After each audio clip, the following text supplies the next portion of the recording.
I would like to welcome Anne-Sophie Mongeau to the Q&A for the School of Video Game Audio. My name is Leonard Paul. I basically started the School of Game Audio back in 2012, and yeah, we teach people more about game audio. And so the fun thing that we get to do from time to time is invite people from the industry, leading folks such as yourself, to join us and answer some questions about game audio from both myself, because I like to ask questions and learn things, but then also from the audience as well. So for the folks that are in the YouTube, feel free to comment in the chat. Hopefully the chat is open and available. I'm not sure, there's always like permissions and stuff, and I'll do what I can to basically reflect those questions to her once the introduction has happened. So Anne-Sophie, so yes, please. Hi, thank you so much for the introduction and thank you so much for the invite. Happy to be here, happy to talk to you guys, and happy to take the questions and answer as best as I can. Is it my cue to start the introduction then, or? Great. So I guess let's start at the beginning. First of all, well, my name is Anne-Sophie Mongeau, as you know. I'm currently lead sound designer at ADAS Montreal. If we go back in time a little bit, I am from here, from Montreal, but I moved around a little bit. But first of all, I think I made my way to sound design through music. I started playing instruments since a very young age, but I guess the main one for the longest time has been the flute, the side flute. I've been playing classical music for many years, studied classical interpretation.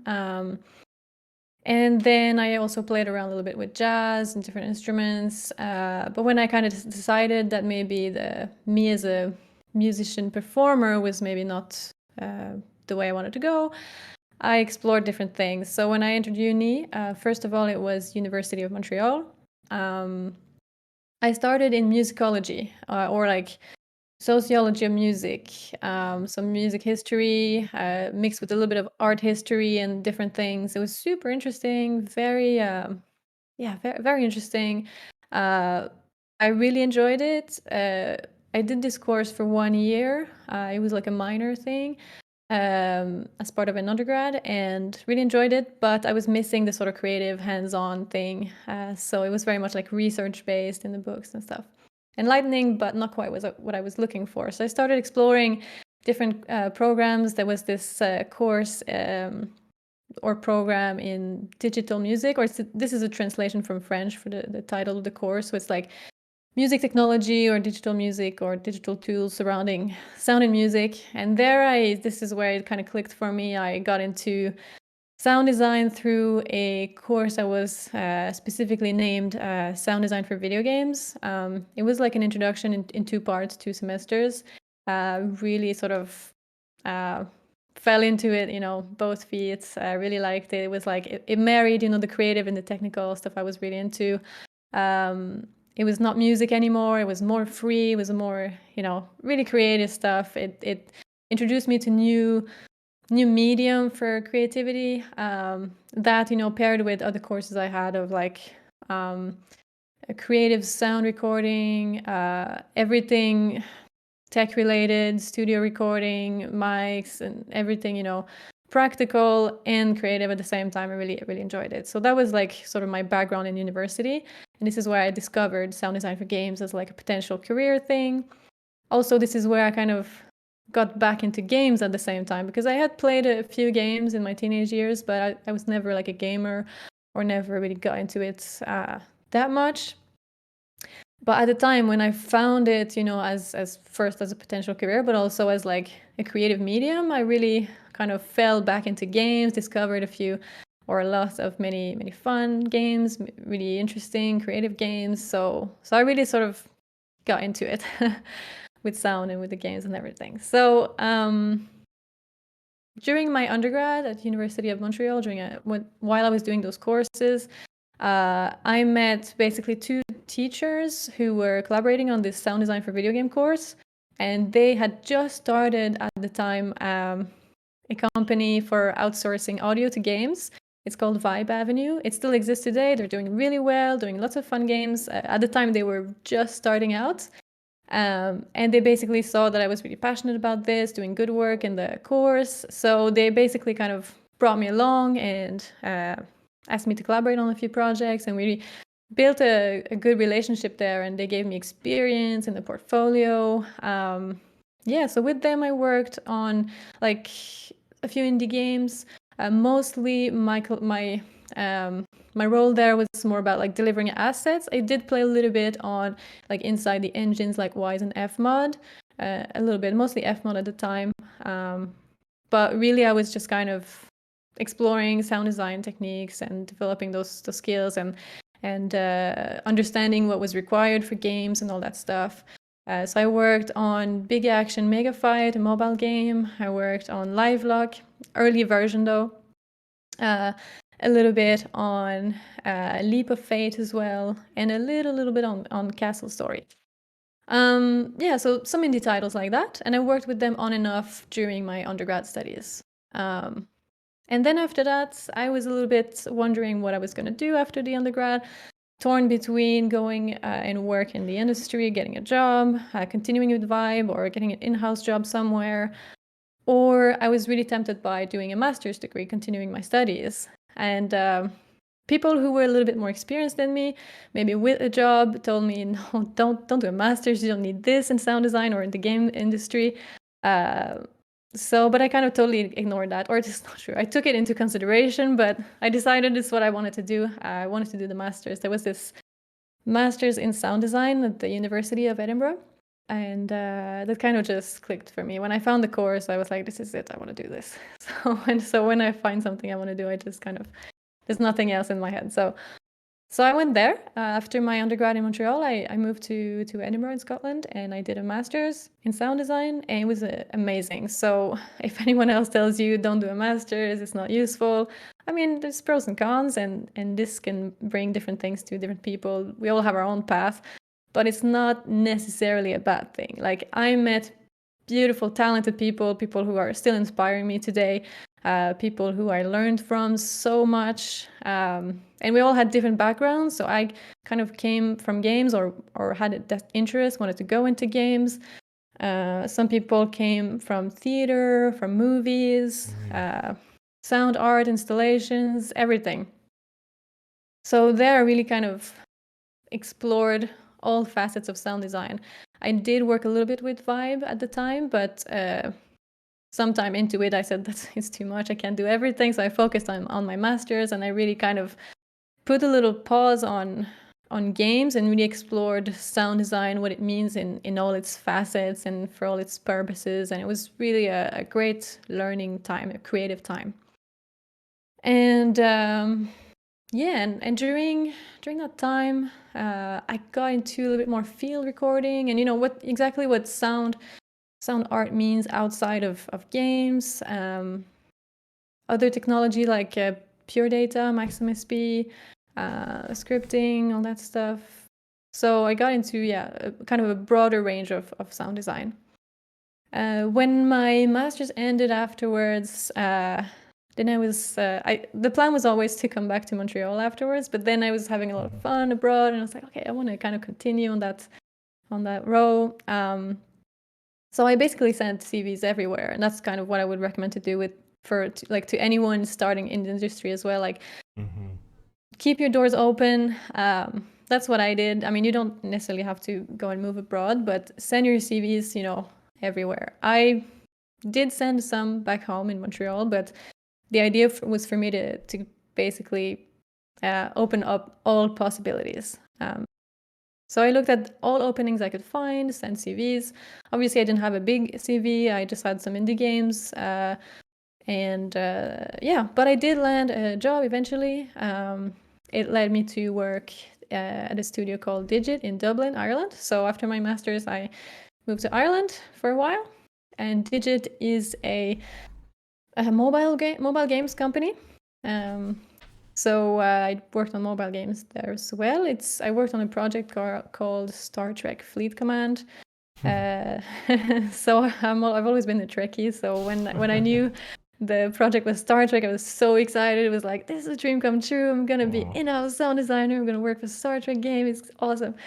So, and it was great. And Ireland, like I loved Ireland, like both Scotland and Ireland. Like I have such fond memories. The people are amazing. They just kind of took me into their community. It was great. I did also learn a lot on the job because I was the only person there, like taking care of all the sound design, implementation with some support from like a programmer there.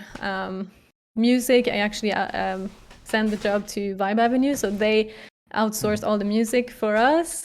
So that was a great collaboration. And then, but there were some issues like internally, unclear for me exactly what it was, but the project was not releasing, it was being delayed. It was still a mobile game, so audio kind of always came last. And I was I got a little bit worried for my job at some point, not actively trying to look for other things. But then when that was about 2 years later, when an opportunity came to work on Shadow of the Tomb Raider at Eidos Montreal, it was kind of a no-brainer. It's like I was a little bit sad, or I was very sad about leaving an unfinished project, but I had to think about my own like career development and the fact that this project was stalling, and on the other hand, I had this, I was also a fan of the Tomb Raider franchise before that came up, so it's like, well, I'm gonna work for Tomb Raider, and it's gonna be amazing. And Rob Bridget contacted me directly, so it was like, this is what's calling me right now. So at the time, I moved back to Montreal, and that was late 2016 or early 17. I can't quite remember, around that time. Yeah, and that was my like first big AAA project in-house. It was great. I joined a great team with Rob Bridget as audio director. Yeah, I mean, you know the story, Tomb Raider, it shipped late 2018. I'm really proud and happy about what we did there. During that time, I was introduced to crunch as well. So yeah, I had worked hard before. I had been facing some deadlines and put in a few hours extra, but that was another level. That was continuous crunch for 6+ months, and it was rough. It was rough actually. So if I do a little parenthesis here, during my time, from the time I started at Digit in Ireland up to the shipping of Tomb Raider, during those years, I really started to be more active also in the community, really discovering what was the game audio community, the people in it, the resources available online. I started, writing blog posts, doing interviews for a sound effect, writing stuff for the sound architect, the Audio Kinetic blog, started my own website. I was like having my hands in many pots and really having fun doing it. And then when the crunch like really climaxed or peaked, around the end of Tomb Raider, I had to put most of these things on pause, focus on the game. And then after the game shipped, it was like, outside of work hours, you know what? I just don't want to be in front of a computer anymore. Like, I have to explore other things. Yeah, so I think some people can relate. Crunch is, it's not fun. So what happened after that, I really enjoyed, despite crunch, despite what I'm saying now, I really enjoyed my time on Tomb Raider and at Eidos. But I think I still had like this craving for the adventure, living abroad, and life happens. An opportunity comes up for me to move to Sweden and start at Hazelight. So I decided to jump on that, even though I'm just going to repeat that. I left Eidos not because I was unhappy. It was just a different calling. I wanted to live the adventure in Sweden. And Hazelight was appealing to me. Had played A Way Out and Brothers, and I thought they made really interesting games. Fun co-op games with innovative gameplay mechanics. So I thought, yeah, okay, why not? And so I joined their studio and worked on It Takes Two there. So that was their new project. From start to finish, shipped It Takes Two. Really, really proud of what we did there as well. Great team. We had like really a team sort of chemistry, if I can describe it like this, where the projects, the work that we did together was really the team spirit was strong. So that's all I can say.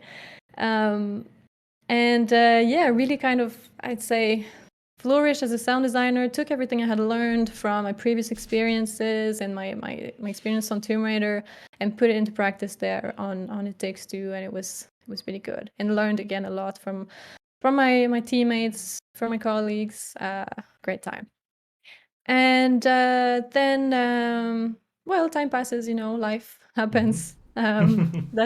That's almost 3 years that I spent in Sweden. Wow. I just kind of came to realize that even though it was great, I was maybe not going to stay in Sweden forever. So I was just in the sort of middle of these reflections on what I wanted to do with my life, and then this opportunity to come back to Montreal comes. So I'm now back at ADOS, but I joined different team, different project. It feels like a different place. ADOS being like a big AAA studio is like, it can feel very different if you're not actually on the same team, the same project. So I don't really feel like I'm back, like where I was before. I'm like in a different Mhm. place. It's a new chapter, new team, new project. So I'm really excited, really excited. And yeah, I mean, I think that's about the introduction. Feel free to Wow. ask me to elaborate if I missed out on some things. Oh yeah. No, there's a lot there. It's gosh, uh, I wrote down a bunch of things because my background is somewhat similar, and I also saw in the chat that it was like someone else was saying it was yeah, similar as well, similar path here too, says Ken. And yeah, doing I mean, I similarly electroacoustics, did my undergrad, and then I did not physically go to a master's, but I also did master's in game audio.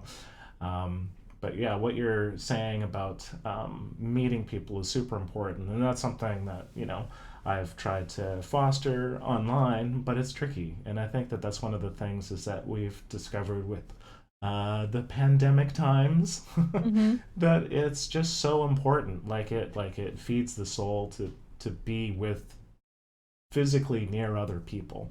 And yeah, I really do think that it's unfortunate for people that, whatever, that it's sort of done a bit of a shift, those kind of things were just, whatever, being in a busy club and all those kind of things, with a bunch of your mates from like uni. And that was just sort of a thing. And now it'll come back, I think, but also, yeah, it's like very important. And I think, yeah, like your collaboration on the Hazelight team, that sounds great to have.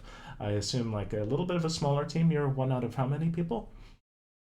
In the audio team, we were about 7. That's Ooh. including the outsourced composer, the VO Mm-hmm. designer, the programmer. So, I'm not just Ah, counting the core yes. sound design team there. It Yeah. was basically me, my lead sound designer, a technical sound designer, and that was us, like the sort of core sound design team. Mm-hmm. Then we did have one contract sound designer for like about a year of the project, Mm-hmm. to help us out, and then comes VO designer, one in-house composer, one outsourced composer. They work together, and one audio programmer. That's us. Yes, yeah, and that's a super important thing to mention too, because a lot of people they're just like, oh yeah, sound team. So that's just the people that are creating content type stuff, but it is really a spectrum. I think all the way from like the audio driver coder, which is stuff that I used to do, and then all the way to sound designer slash contract composer and all that, where it's sort of on the sort of the more say creative side of it, and then all the different sort of levels in between. So yeah, I really Yeah. appreciate that kind of viewpoint because I think it's important to see that you really are all working together, and I think that that comes out in the product because obviously. I mean, you didn't talk about all the awards that like It Takes Two has, basically been nominated and also has won, but it comes through in the product. It's just the way that it is. When you have people that really gel together and you have all the creative stuff and technical stuff all lined up together, then typically you can create a great product. And it's nice also that people are really recognizing that and getting behind it and understanding that yeah, this is the kind of game and experience that we really want to create, like as far as like the best of the best. So yeah, I think Yeah. it's important to see that yeah, collaboration and just the sort of the holistic approach is really important. So Yeah. yeah. Absolutely.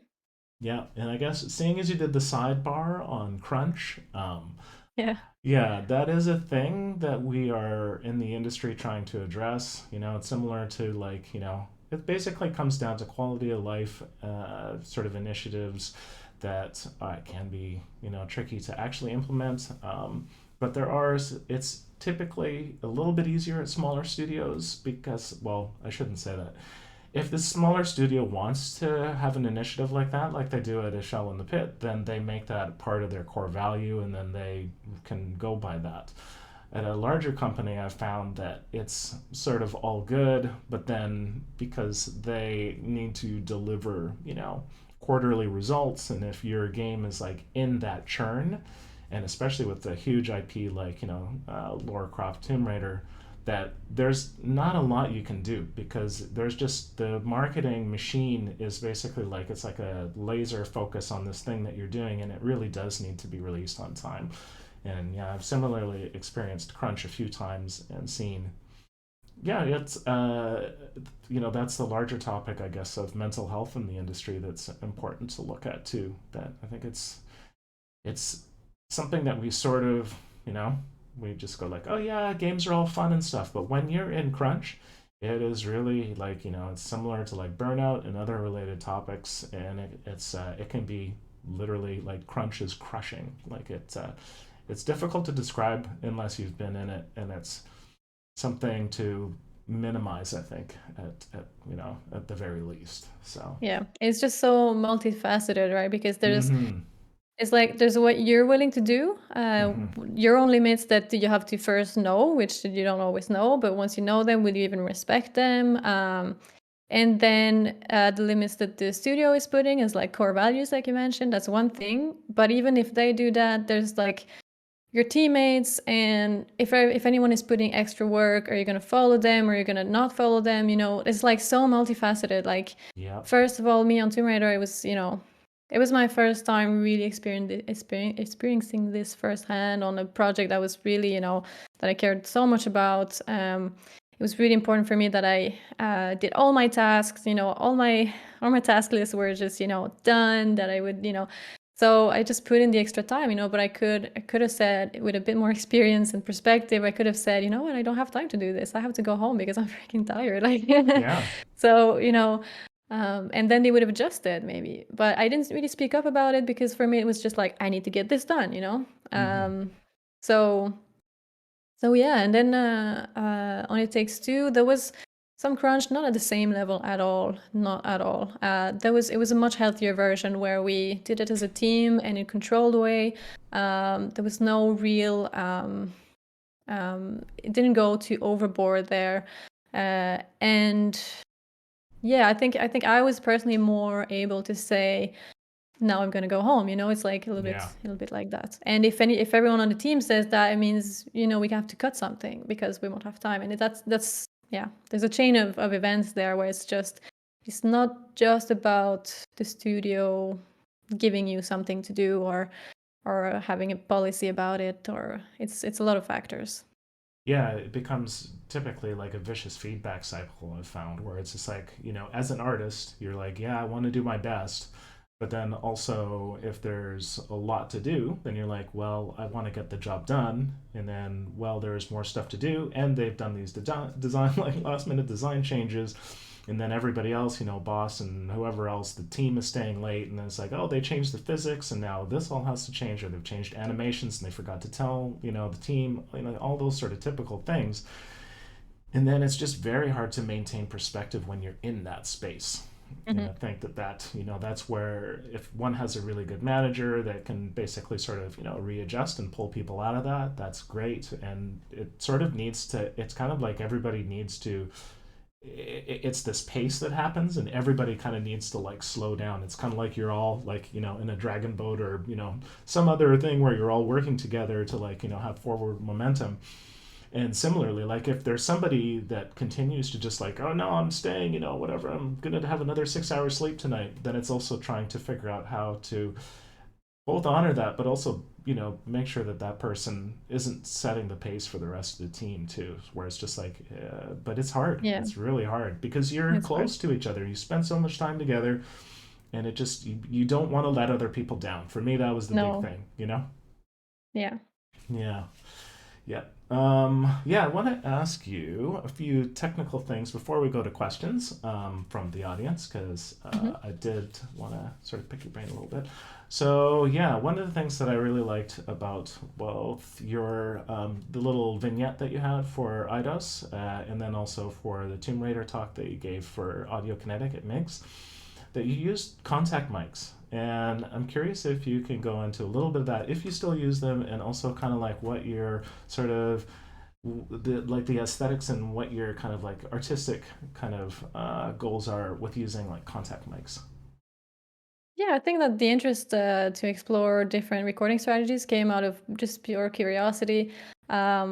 We discovered that you can record sound with a normal microphone. Okay, you can get lots of things with that. You can record like then it's more about like the subject, what are you recording, how are you performing it, and etc. And then, but then, I just, when I sort of found out about all of these other recording techniques, I just thought, well, this is a window into just a completely new world. I can get so many different results with this. Like, this is not just about the subject anymore. I changed even the method of recording this, and I'm gonna get a different result. So let's just explore. So then when I started into this, I mean, Contact, I was obviously recording sound through surfaces, so it's just also, I don't know, there's so many possibilities. I also do use hydrophones Mm-hmm. and coil pickup mics, Yep. transducers, anything that I can get my hands on. And there's so many, right? I've not tried them all. There's just so many different strategies to record sound, and that I'm really curious about that. And the contact mics, I think I used a lot on vibrating structures like metallic structures. I think works pretty well. For example, if I give a really concrete example, there's like this big bridge here in Montreal City Mm-hmm. that is made out of metal, and it's like a very old bridge with a huge structure. And all these kind of metal beams and pipes, they're like hollow inside. Mm-hmm. Uh, I found that was pretty ideal. I mean, obviously you can record anything you want, but putting the mics on there, looking like I'm about to sabotage the bridge or something, people would stop by saying like, "Are you analyzing the weather?" Nope. Yeah. But yeah, and it just stuck those to the structure, and with the cars and trucks passing by, the whole structure vibrates, and it creates this like eerie. Don't know quite what it is, but it does have this like metallic resonance to it. I like to listen to a sound and not know what it's from or what it is. I can't Mm-hmm. quite, understand what it is. Makes my brain go, makes me like, oh, I've never heard this before. What is this? And this makes it interesting to me. That's a subjective opinion, but like Mm-hmm. to me, it makes it really interesting. And it's an opportunity to go and explore the evocative quality of sound and sound design. So in games, for example, in Tomb Raider is a very realistic game, and what you see in the real world, what you see in Tomb Raider world is usually something that exists like in the real world. It's like a normal man-made thing, or I mean, there's some supernatural, right? But I'm talking about like decor, landscape, Mm-hmm. this sort of thing. And there was this one. If I continue on my example, there was this one metallic like structure that was like on a construction site, Mm-hmm. and it corresponded to a time when Lara was just sort of entering this cave, and it was meant to be a bit spooky, and it was rain falling, it was a bit dark mood. And instead of just having like very sort of plain metal creaking that I would have recorded, I had that too. So that was there for like a sort of concrete, like very literal reference to the metal being there. Mm-hmm. But on top of that, I had like the recordings, the contact mic recordings that I had made of the bridge. Mm-hmm. Perhaps some of the source I can't quite remember, but I think the bridge is there.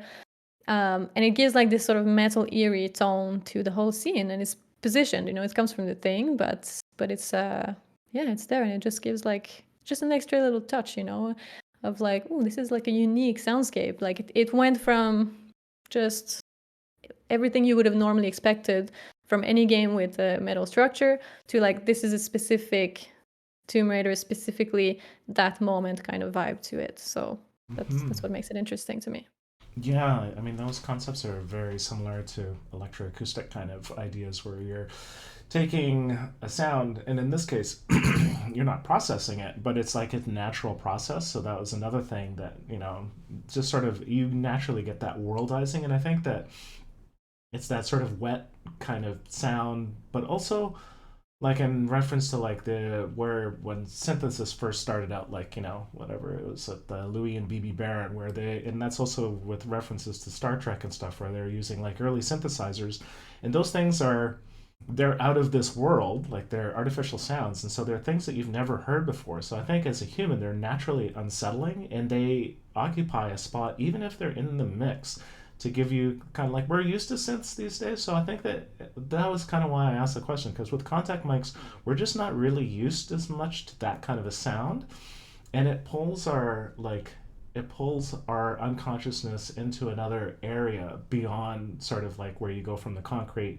to abstract. But it's interesting because it's a concrete sound because it's recorded in actual, so it's like it's the sound that's been worldized throughout the structure, but then it's just a very interesting sort of approach. And Yeah. yeah, I find the depth of that is really interesting from like a just as a like from a conceptual and sort of like viewer and sort of, yeah, like an experiential standpoint. It's very evocative is what I'm trying to say.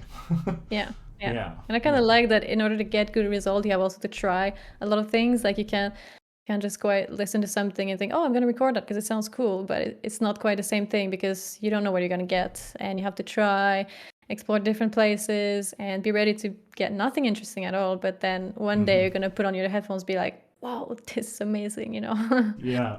And no one's ever heard this before. Exactly, and then becomes a little bit of a signature sound where you can kind of like sneak that bridge recording into like different Yeah. areas where you want to sort of evoke a similar kind of thing. So I don't want I have so many questions myself, but also for people that are watching us on the stream, please you can use the comment section to ask questions, and so I will do my best to sort of keep on top of that and. Okay, so I'll take the first one here, and then maybe if there's time, then I'll ask some other ones, but we'll see how it goes. So, a question from Ken: do you find that you can focus on just the audio creation and design, or do you also bridge the art/engineering departments through Wise and or Fmod and scripting? So I suppose the question is like, do we use our tools to be creative with? Something like that? Yeah, I think he's asking sort of like, are you a person that sort of creates the sound, like a sound designer, and then you're just like, okay, that's great. And then like the technical audio artist will take that into Wise, Mm. and then the game audio coder will like code it. Like what is the spectrum of sort of your involvement, like your creative involvement from, Yeah. all the top level to the lower level, maybe in game audio? Yeah. Hmm. So so first of all, like every place, every team has their own way to do this. So there's no one correct answer. But if I speak for myself as a sound designer, I much prefer to be owning the entire pipeline from the moment I record and design something and to the moment that it's in the game functional. So that means I implemented in the audio engine, Wise. I implemented in the game engine. For example, it's maybe Unreal. And if that requires some scripting, whether it's like node-based scripting in an Unreal blueprint, or it can maybe require some level of scripting in addition to that. I will do, my best to be proficient at all of these steps of the Mm-hmm. process and be completely independent in the integration from start to finish. Mm-hmm. Because I think that it's really important to not only be able to implement it and iterate on it, but like the way that you're going to design your sound is going to be affected by how you're going to implement it and how it's working. And sometimes you watch or play a gameplay segment and you think, oh, I'm going to do this, take notes, okay, it needs this and that, and I'm going to like if I were to deliver this to someone, they might come back and just say like, yeah, like it doesn't quite work that way. Mm-hmm. Or like, because sometimes it happens, like that's why I even like to go and see how it's implemented in the game and how it works before I even go and design anything, because I Mm-hmm. look at, okay, what can I expect here from this system? How should I design my sound so that it works, so that I don't have to rethink everything, once I get to the implementation stage. So I take all of that into account. So for that, I need to know how to do it. So it's, yeah. Yeah, that's a great answer. I mean, that is something that I try to do in my own practice, but then also I try to impress that onto students too, that I don't try to necessarily force people that are just like, no, I just want to do, I just want to be a field recordist for video games and I just want to create the source content, or I want to do the sound design stuff. I want to take, both, stuff that I've recorded and library stuff and put it together, and then someone else can do all the other stuff. But for myself, yeah, like I've done all the way from driver coding up to doing sound design and composition. I mean, yeah, similarly, I have a music background as well. So like, to me, it's like the what is the German word? Good Gesamtkunstwerk, something like that. Is basically like this idea of like everything all at once together. Like it's an entire work to go all the way from like Yeah. the sound design all the way down to the code. And so it's awesome to hear that, yeah, you're doing that, because I think that as far as the experience comes from all different layers within that process. And that's part of the reason why you mentioned the whole team as well, because you honor that it's so important. They're just not like Yeah. technical people doing the thing. It's just like, here's the sound, you stuck it in, and like, we'll sort of see how it goes. It's just like, if you're involved in that process throughout the entire chain, it's just going to sound great. Like, to me, that's what Yeah. game audio is when all those things line up. Yeah. So yeah, And that's just to add on that a little bit, like, mm-hmm. this does not mean that I don't need a technical sound designer or an audio programmer. Like, this Mm-hmm. just means that I'm going to work with my technical team, my technical sound designer and audio programmer, to develop tools that make it easy for me to do the implementation on my own. It's Mm-hmm. like, and that's absolutely vital, to have these pipeline and these workflows that make it like easy and fast to have control over that implementation process, because that's not out of the box usually. so Mm-hmm. so we need the technical support, we need the help, and the systems like are absolutely crucial to the good development. But as far as like I'm concerned as a sound designer, I still want to own the whole sort of process from start to finish.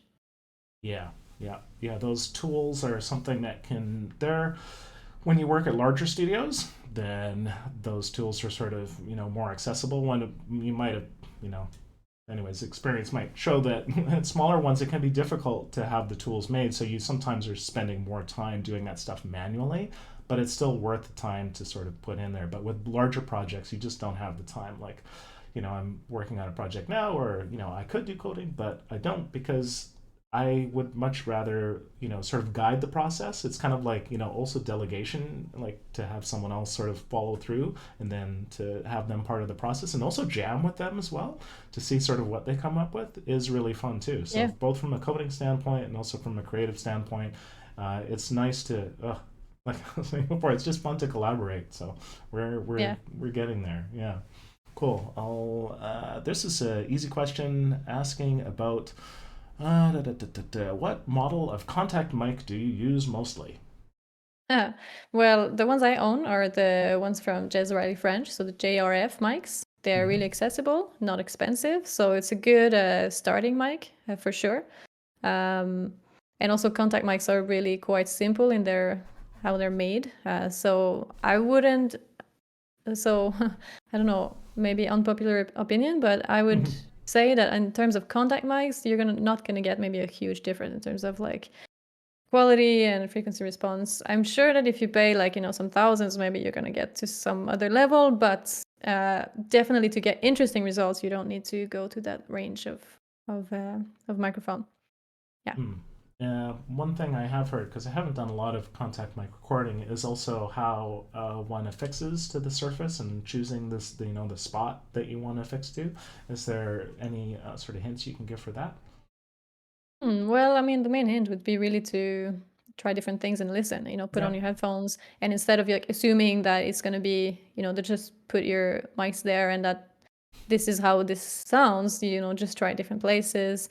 Is it better when it's close to the hollow part, or is it better when it's close to the filled part, or like this really Mm-hmm. depends on the object. So the main hint would be to just try different things, put on your headphones before you actually decide that this is the only place you can record. Yeah, cool. It's basically very similar to doing either field recording or Foley recording, just any type of recording. I just wanted to make sure that there wasn't some sort of special, like, like putty you're using that this person might want to know about. Yeah. Okay. So this question, loved your work on It Takes Two. Can I ask, when you were starting out, did you have several different demo reels for certain job applications? Hmm. That's a good question. Answer is no. I tend to put all of my best work in the reel, and I would recommend that too as well. I mean, obviously, if you as a person are interested and open to different types of job, like maybe you want to be a sound designer or a technical sound designer, and you're applying for a different type of job, then maybe okay, you can change your reel. But if you're applying for a sound designer position in this studio or that studio, or you know, put in your best work. That's what I would recommend. And I mean, unless, but that I feel like it's unlikely that you have so many things to choose from that are absolutely mind blowing Hmm. that you actually cannot put everything. But maybe if you're that kind of person that's like super prolific, super productive, and you have like so many things and you just cannot choose which one, of Hmm. course you can adapt. Like you know that this studio is really strong on like animated or this kind of style or sci-fi. Then of course put sounds that are relevant. But otherwise, I think it's good to show that you're versatile. And yeah, like as someone who has been on both sides of the process, like I've also been part of quite a few hiring process. I've hired sound designers, and I like to see that you're versatile, and I like to like I'm gonna take for granted that what you're showing me, what you're deciding to show me, is what you're the most proud of, right? It's like your best work. Um, so don't put in your B work just because it's, the A work is not quite what you think we're looking for. It's like so yeah. I would say I hope this answers your question. Just do a compilation of your best work and send that around. Nice. A question, because the school is focused on doing demo reels, and a common question that students ask when they're finishing up their reel is, how long should it be? Hmm. Well, that's a good question, and I don't think I'm in a position to give you like one straight absolute answer. Yes. Yeah. Because I've been on both sides where like if I think that the reel is really good and I'm impressed by the first few seconds and minutes, I'm just gonna want to see more and hear more. Hmm. Um, but then if like in the first minute I'm not impressed, I'm probably not gonna watch anymore. You know. Yeah. So, but a minute is very short. Now I'm saying 1 minute is an arbitrary number. A minute is very short, so I'm gonna give it a fair chance if I'm receiving like a reel for. But I don't want to spend 10 minutes. I'm not. I'm certainly not gonna spend 10 minutes watching a reel I'm not enjoying. Hmm. So yeah, like anything between 1 and 5 minutes, I think is reasonable for like let's say just your like, sort of really main demo Hmm. that people are just gonna click play and watch first thing, and then perhaps you have more videos. People Yep. can watch more if they want to watch more. That's possible, but you do a sort of all around like this is my demo, this is what I'm showing to you, um, and then it's possible. Here's all the rest of my stuff that you can also choose to watch or not. Exactly. Yeah, that is very similar to what I've been suggesting. Is that I'm trying to get the students to do like 1 or 2 minute like highlight where there's very little talking. There's just titles, just bam, bam, bam, bam, bam. So somebody can go like, yes, this person, you know, they they're good enough to go to the next one, and then the next one could be more of an explanation reel that's like 5 minutes or something like that, that has them talking and like, this is what I was thinking about when I created the sound and that kind of stuff, because I sort of see that as a similar.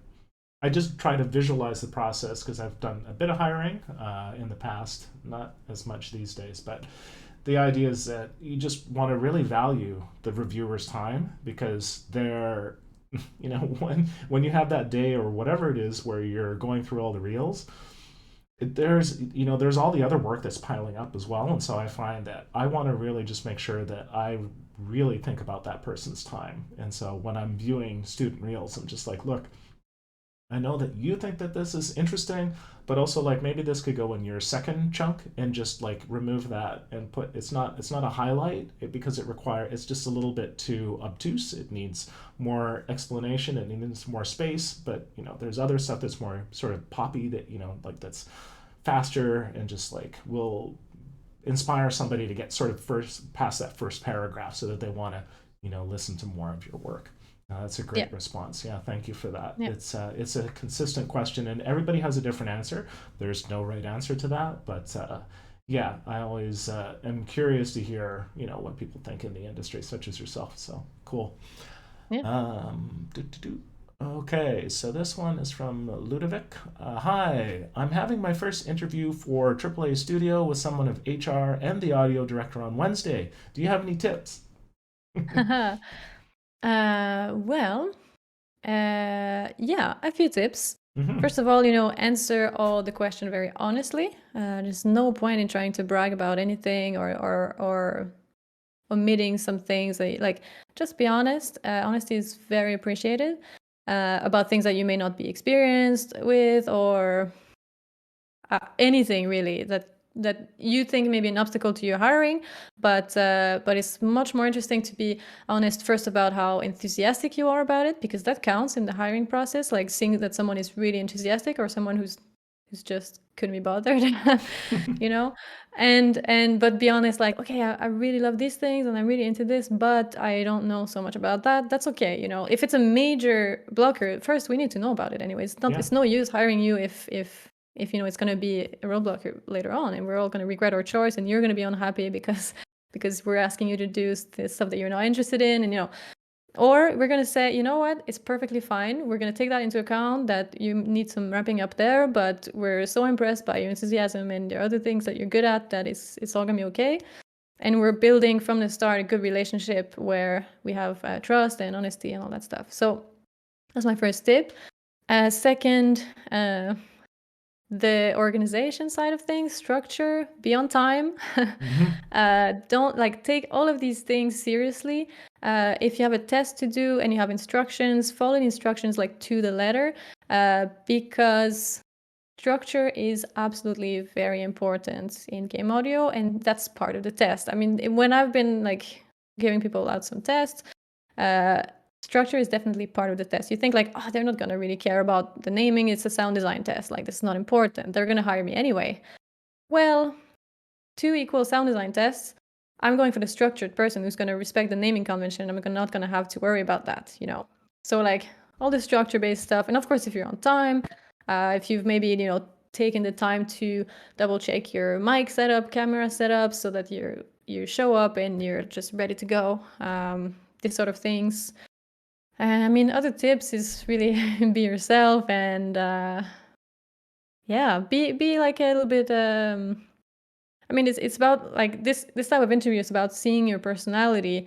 So don't be afraid to show it, right? I mean, obviously we're not all outgoing or all everything, and it's okay to show that too if you're not that, But I remember some interviews where it's a shame, but with people who struggle with showing themselves and their personality and what they like and stuff in an interview, it comes across as I can't connect with this person. I don't know, it's Mm-hmm. hard to hire someone based on an hour conversation where I didn't feel like we had anything, going on. I tried to ask questions, but it's a bit of oh, I don't know, or give me your interest, give me show me yourself and show me what you like. And it doesn't matter if you have a question what kind of sound design you like, and it's completely different than what the interviewer likes. That doesn't matter. It's just about seeing that you're passionate about something, and that maybe they're happy that you're passionate about something that they don't like, because they're going to be able to delegate all that stuff to you and they won't have to do it,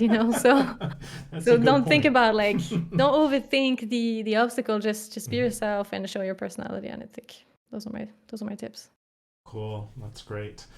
There's yeah, it is a tricky thing to figure out how to present oneself. And yeah, especially if you haven't, interviewing is a skill. And so, you get better at it, I think, through time. And it's a huge thing. Like some people, they're very nervous because they're just like, oh, if they don't like me or this and that. And it's just like, well, if you're really stressed out about it, actually that will make it even difficult for people to like you because you're just so, so a lot of it is, gosh, how to put it? It's if if it's not a fit for you, that's okay. You did the interview, and then you both go like, yeah, this is not a fit for you. But it also might be like I've had instances where it's just like, yeah, this person, it sounds like they're not, say, interested in the technical side, and this particular role is more technical.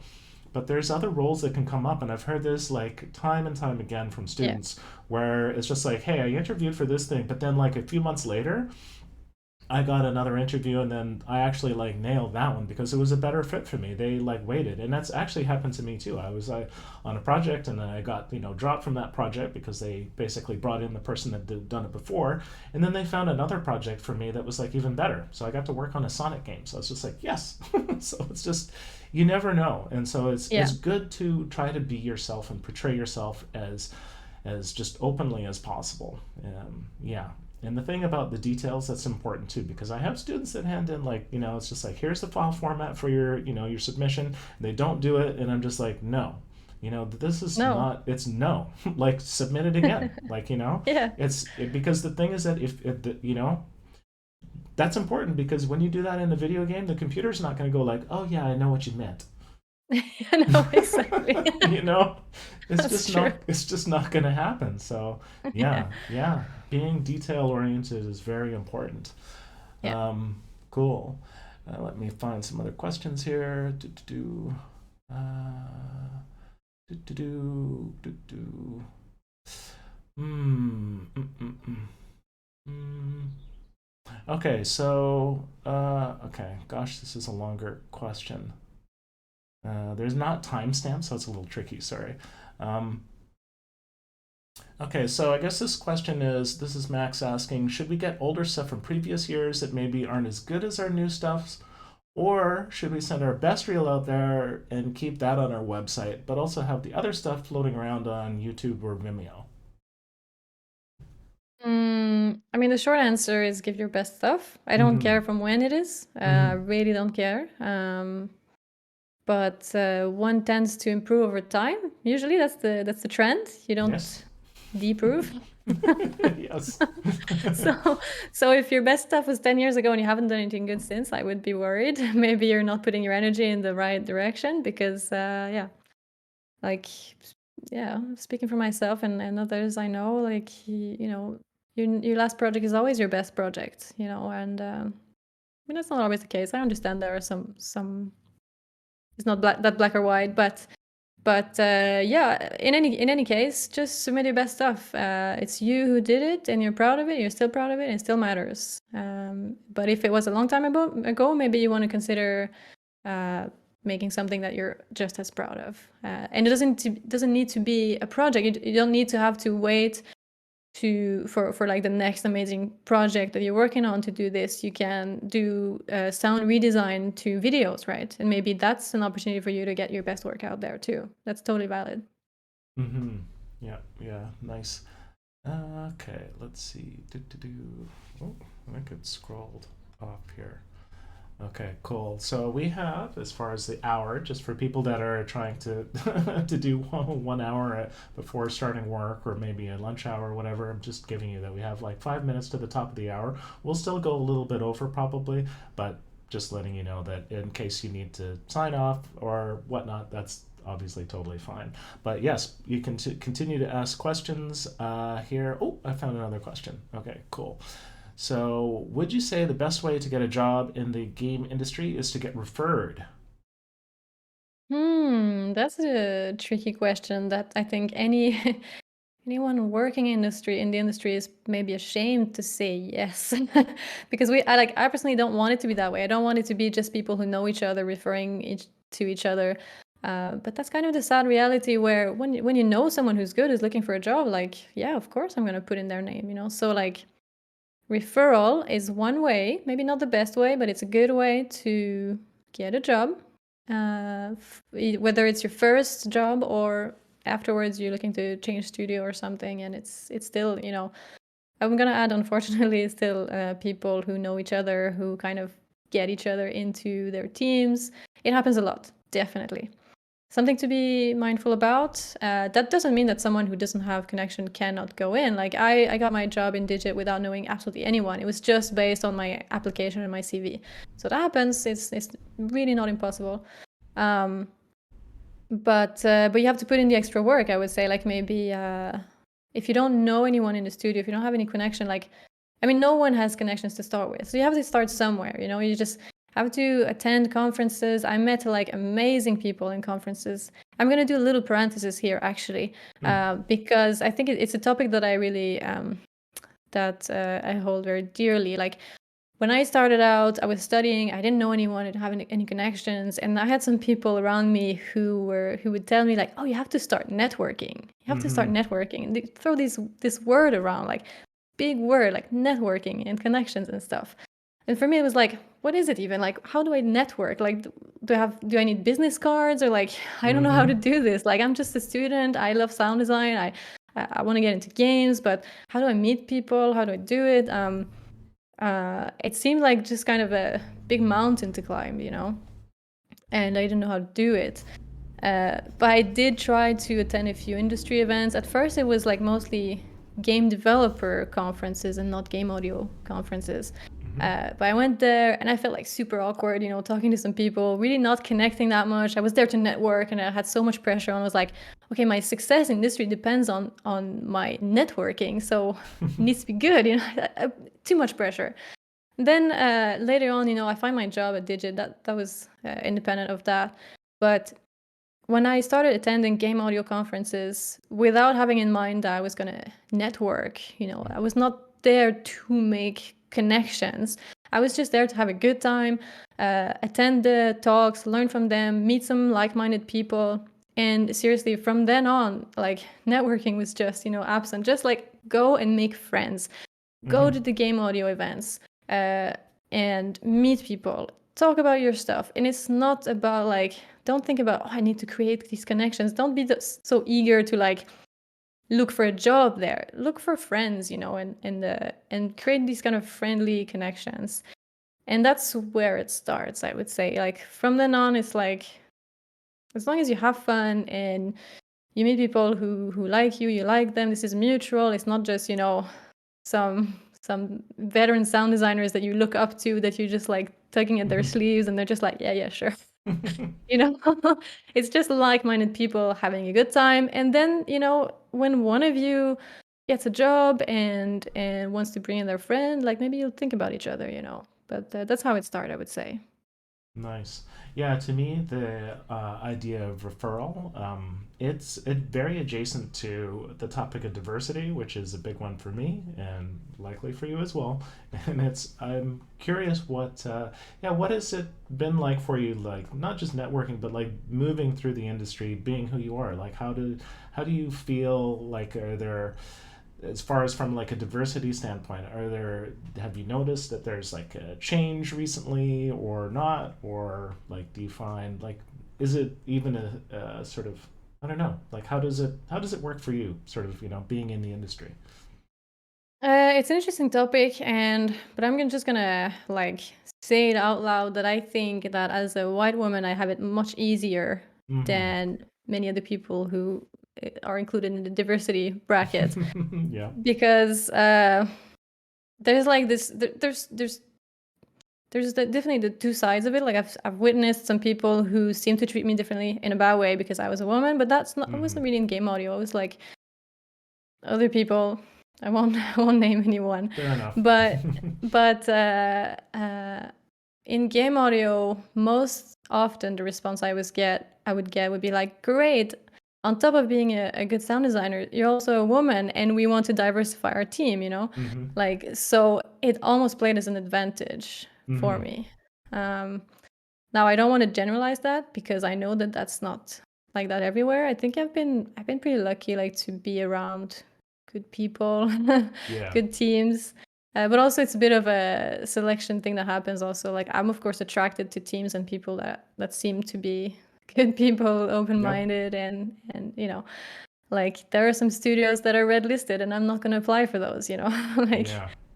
So yeah, I would say for me it's been since the beginning pretty much the same like speech that I would hear, like either that is played as an advantage, or a few handful of occasions where it was the opposite. Yeah. But that has not been an obstacle to my career personally. Yeah, I'll say that for me, it's been similar.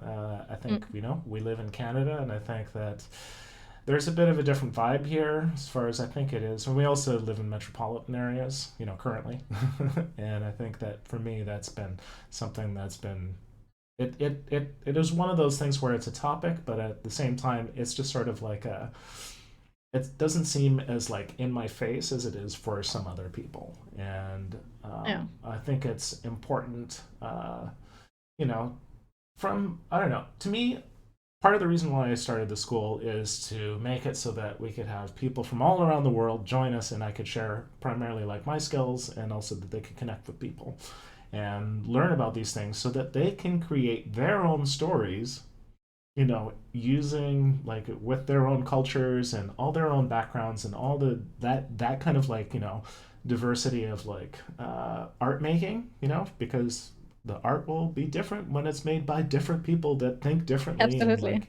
like, so for me, I love that richness of that is possible with like, games and game audio in general. And to me, that's been the sort of the exciting thing to see over time, is that, we have like growing communities like in South America. We have obviously we sort of started out like there's like, I guess Asia/Japan, and then like North America and Europe. But it does definitely seem to be like growing to the point, partly due to like, the internet. And now that we have like remote work, people like when I was talking to Sebastian, he was like, oh yeah, I believe it's a studio in Peru. He's like, yeah, I'm actually like working on like an indie game there, but I'm like, based in LA, and being able to like send, because back in the day we had to have like ISDN lines and all this kind of stuff to like send audio back and forth. And that's all, basically those barriers have been dropping. And Yeah. either with sort of North America/world events like, like the Women's March, or like, Black Lives Matter, or, other recent events, either in the film industry, like, the Me Too movement and other things like that. It's nice to see that, those things are sort of changing in game audio, but then you also hear like, Blizzard sued and like lost against, like the government for like millions of dollars for like basically like, sexual discrimination and stuff like that. And there's a, it's good to, on one hand, I can only similarly speak for my own experiences, and I've had good experiences, but I also think that it's important to know that, yeah, like either through hiring practices or other things, to try to be just cognizant of that and like break those kind of like barriers down, so that in the end that we can basically like make better games and like better art and live deeper lives.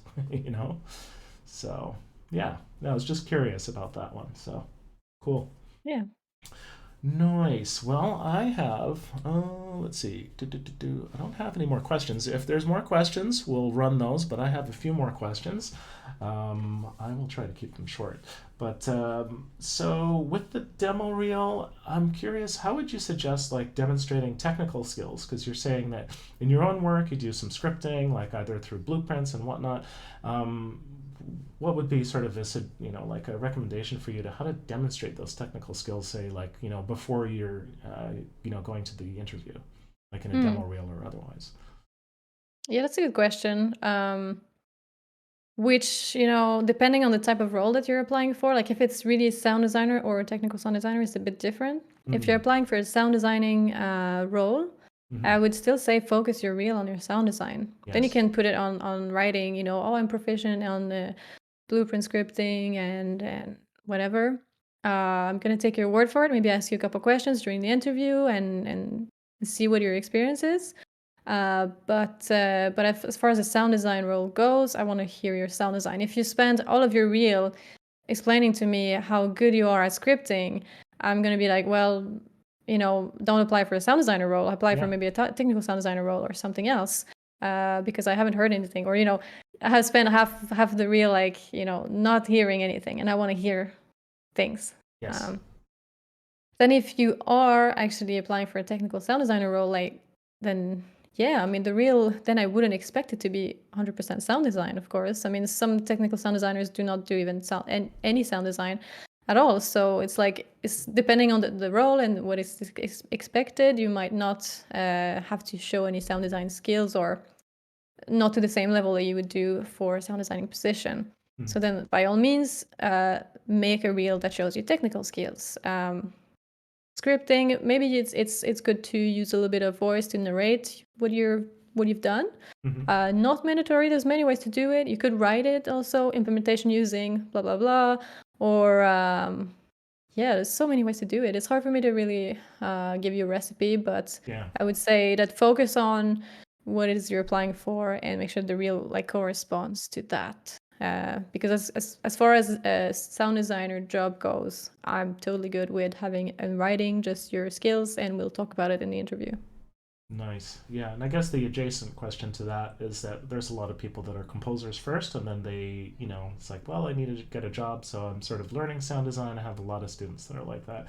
And sometimes people, if you're applying to a sound design role and there's music in it, like how does that work for you on the evaluation end? So I think that maybe people who apply for jobs underestimate how many music reels we get for a sound design position. Like if on your CV, if you're applying for a sound design, this is going to sound a bit harsh, but it's just the reality of what I've been through when hiring.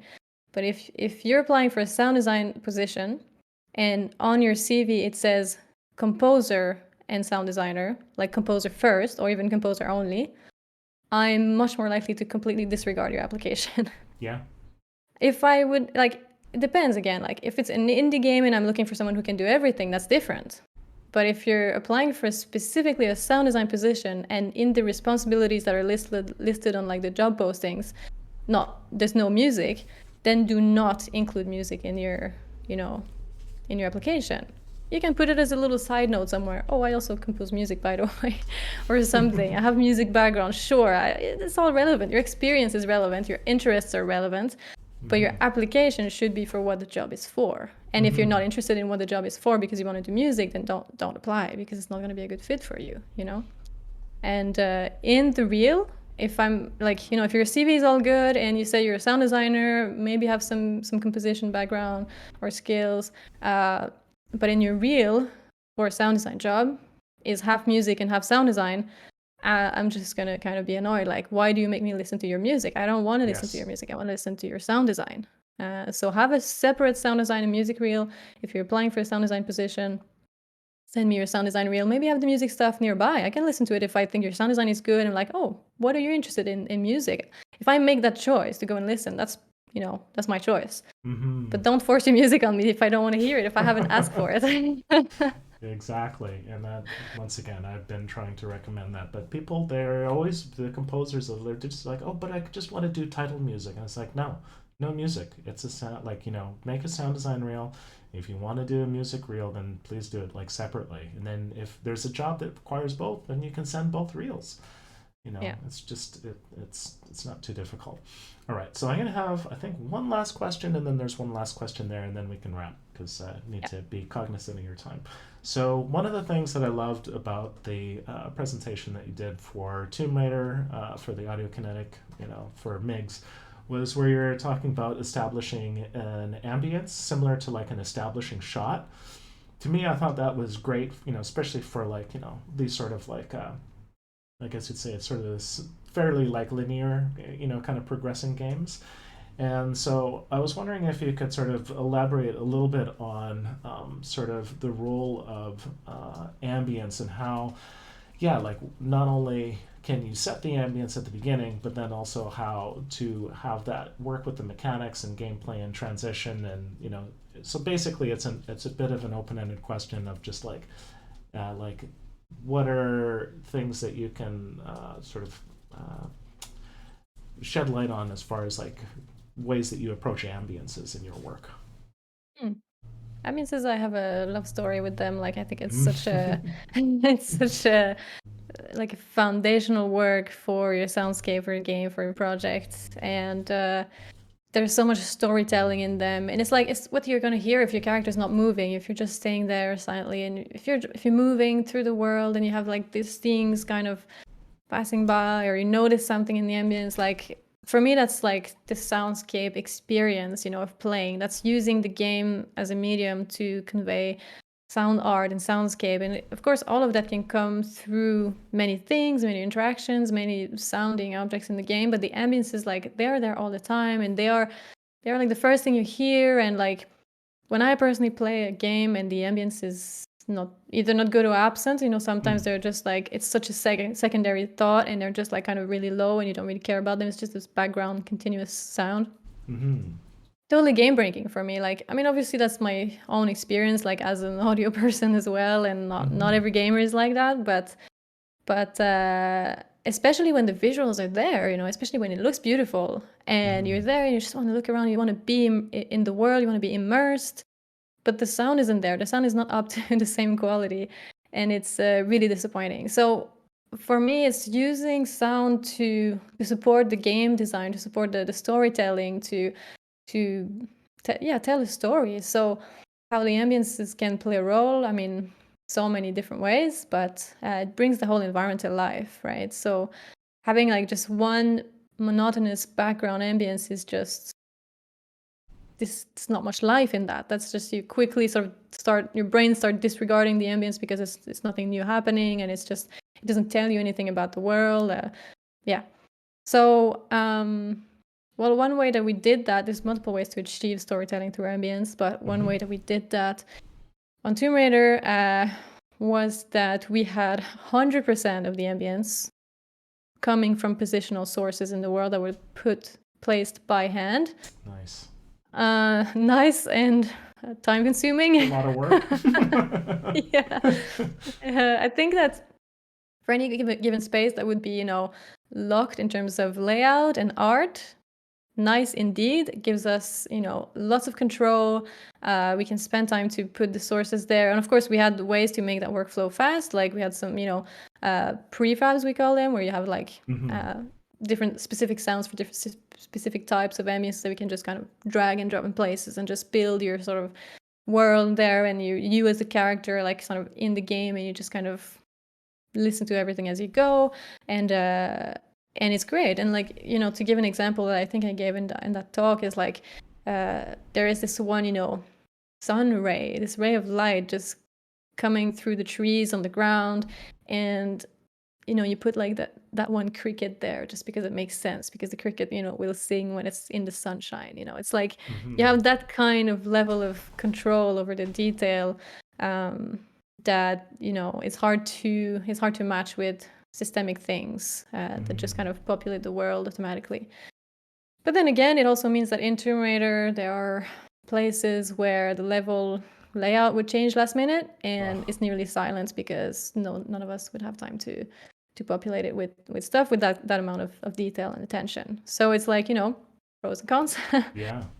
And it works to a degree on a linear game, but with like open world games and stuff like that, it would be really hard to reproduce that kind of workflow in a game today. I think with the level of iteration that the artists and the level artists that they have, they can just change everything so fast. Like I think it would just shooting yourself in the foot.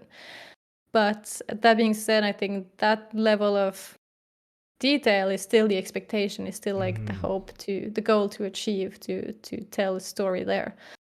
Because it makes it really possible for you to create a story from like, one space to another. And even, you walk within this one, forest path, and then you're gonna have like these types of birds here, and moving towards maybe the next section, maybe it's like more dangerous, and then you have less and less birds as you approach. This kind of like details, ever-changing ambiences that really are there to support the story and the level layout and the art. That's kind of the idea. Yeah, I really like the idea of the sort of establishing ambience where it's just like, there's either it's the camera kind of like non-interactive sequence that shows the panorama of where you're at, but then also having that combined with sound that's like, sort of, streaming as well and like baked so that it's just you really kind of like underline that moment and experience. And yeah, it just it's a nice way to sort of bookend stuff so that you're starting out and it just yeah, the ambiances are that underscore that really combines with the music, and like there's so much possibility for putting another whole layer of like emotive content in there that I think really comes across in your work. And so yeah, I just wanted to ask you that question because yeah, it's I think it's really important to consider ambiances as being a very integral part of the overall experience, the game design itself, and it's something that yeah, we just need to sort of continue with. The questions that I did not ask that I think people can follow up with your other videos. We didn't get into any technical stuff, like nerdy stuff with like Wise, which is fine. There's only so much time, and Yeah. with visual scripting, which is also another thing that I do. So that's all fine. We have our questions here, and so yeah, we just have one more question, and this one is from the audience asking. This one is Anne-Sophie and me. What proportion do you think is it more difficult to get a remote job or versus an online job, like on site? Sorry. Yeah, this is such a new reality. I mean, Mm-hmm. this is, post-COVID studio policies that accept more and more remote work. Pre-COVID, I would have told you like definitely easier to get an on-site job. Like it's quite rare a studio that will allow you to work remotely. It happens, but it's not very common.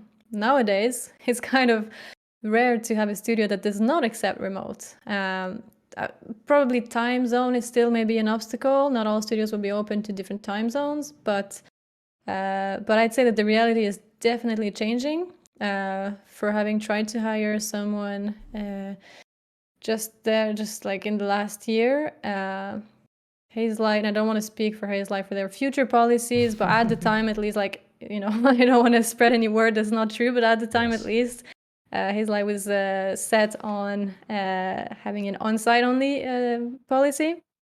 And seriously, everyone we interview is like, no, sorry, I want to do remote, and it's like it's a new reality. I would never have heard that before, or very rarely. So it's hard for me to say which is the easiest now because it's so new, but it's starting to be almost one to one. I don't know. Hard to put a number on it, but I think if you as a person are open to both, is probably the best possibility, like the one that leaves you the most doors open. Yeah, I'll just speak quickly that I know that there's a bit of a shift happening, especially with people that are higher up the chain in game audio and also in other roles, is that they're more so able to leverage companies where if the company allows people to work remote, then they're just like, yes, I would like to work remote from like my home city or something like that. I don't want to live in the city anymore. I've done that for years. And that's something that the pandemic and sort of the shift has allowed for is that kind of thing. And it's difficult for us to speak on like, well, what do the other AAA studios do? What's their like work from home versus what's their Yeah. policies? I think the best way to do that is just to look at the job postings and see sort of what, like, say Electronic Arts, they post like some of the jobs, they're like post 3 different locations because they have like on-site possibilities there. Other ones they're like fully remote, and then other ones are just like, no, you need to be on site kind of thing. So Yeah. Yeah. yeah, cool. Well, thank you so much for your time. This has been great. So Thank you so awesome. much. Great questions. Cool. Yeah, I'm glad that we're able to give you a good sort of workout for to have you answer the questions from us. And yeah, so we'll end it here and basically say, yeah, this has been the School of Video Game Audio, and this is Anne-Sophie Mongeau, joining myself, Leonard Paul. And yeah, it's been great. So thank you so much for everybody that's joined us in the stream. We will have this archived at some point and make it available so that other folks can have a look as well, because the time might not necessarily match up with everyone. So yes, thank you so much. Thank you. Okay, ciao ciao.